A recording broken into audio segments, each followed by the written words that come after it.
Hello there, Texas Deacon here. Hope everyone is doing great. The title of this lesson is The Christian Survivalist Money, Part 20. We have two scriptures readings today. The first one is 1 Timothy 6:10, and the second one is Ecclesiastes 10:19. You'll be familiar with both of them.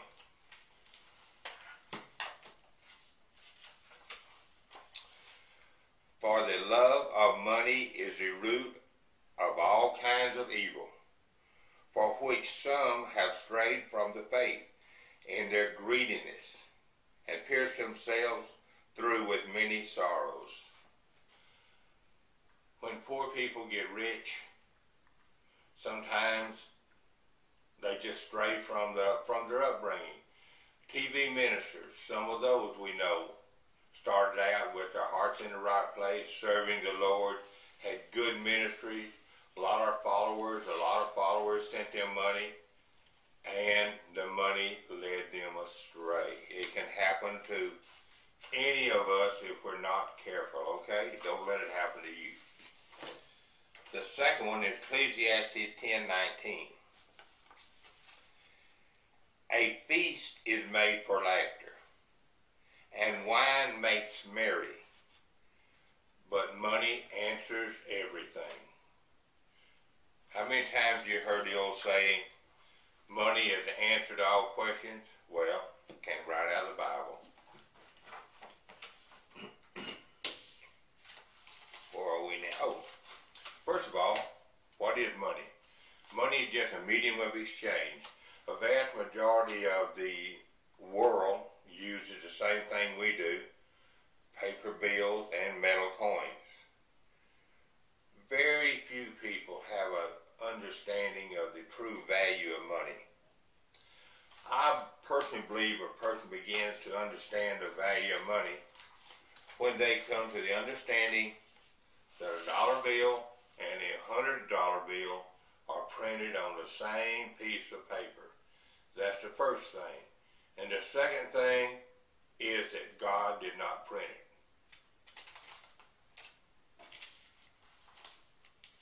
Okay, here. Economists tell us that all paper-based economies, paper money, will eventually inflate and collapse. That does include the United States of America. And there's really nothing we can do about it. It's just the nature of the beast. However, our coins are a different story. Understanding our coins is really what this lesson is all about anyway. Coins. Our pennies, our nickels, our dimes, our quarters. And what we're going to be discussing today is what's referred to as the melt value.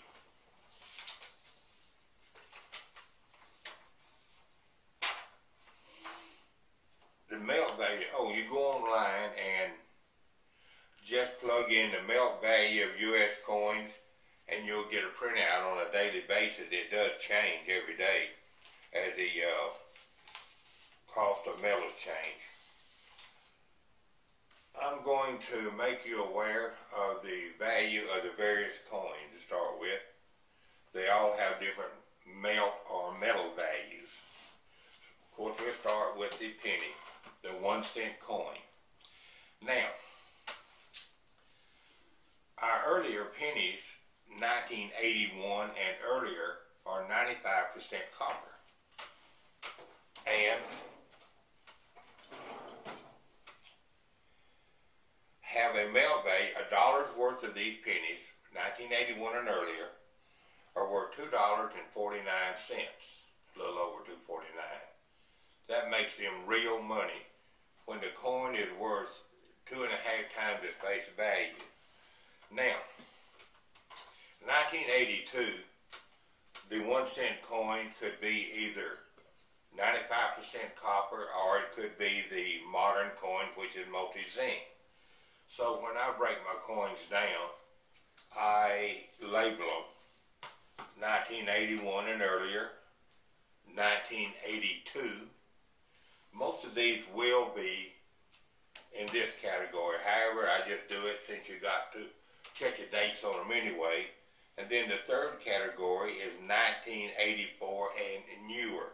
What you get in your change every day. Well, you get these two. Now, these 1989. Let's see if I can read this here. Give me a second, people. 95% copper, nickel. Where am I here? Okay, here I am. 1982 through present are worth 53.9 cents on the dollar, which is not bad at all. They actually constitute pretty good money, 53.9 cents on the dollar. Next is the 5-cent coin or the nickel. Now, that coin is, if I can find it here, people, here it is. It's actually worth $1.08 on the dollar, which makes it real money. Money that has value in itself, not because it's got some printing on it that says 1 or 100. That's only worth what the paper is worth. Now, then we have the other coins that we commonly get, which are dimes and quarters, and I think I have a list over here that covers it. Here I go. Okay, the 10-cent coin from 1965 to present, which is what you're going to get. Rarely will you get anything else. The 25-cent coin, again, 1965 to present. Now, the 50-cent piece, if you should get any of those from 1971, because from 1965 through 70, they were 40% silver, and they're quite valuable. And the Eisenhower dollar coins, all of these categories I mentioned, have the same metal value, which as of April 8, 2012, was 20.79 cents on the dollar. Dollars worth of them have a metal value or a metal value of right at 21 cents. Now we get into our small dollar coins. The Susan B. Anthony is worth 7.42 cents on a dollar. Not very much. The Sacagawea and the presidential coins are worth even less. They are 6.46 cents metal value on the dollar. Everyone needs some emergency money, and I recommend coins. They're too heavy to carry around, so you won't be tempted to spend them as often. No one should have their money just sitting idle. I recommend you carry $300 to $400 in coin, secured somewhere on your vehicle. It will come in handy when you have an emergency, and sooner or later you will have an emergency. Be prepared. As a Christian, you have a certain obligation to be prepared for hard times. God has given you the ability and the material, so what you need, so just do it, okay? I love you all. Give my words some serious thought.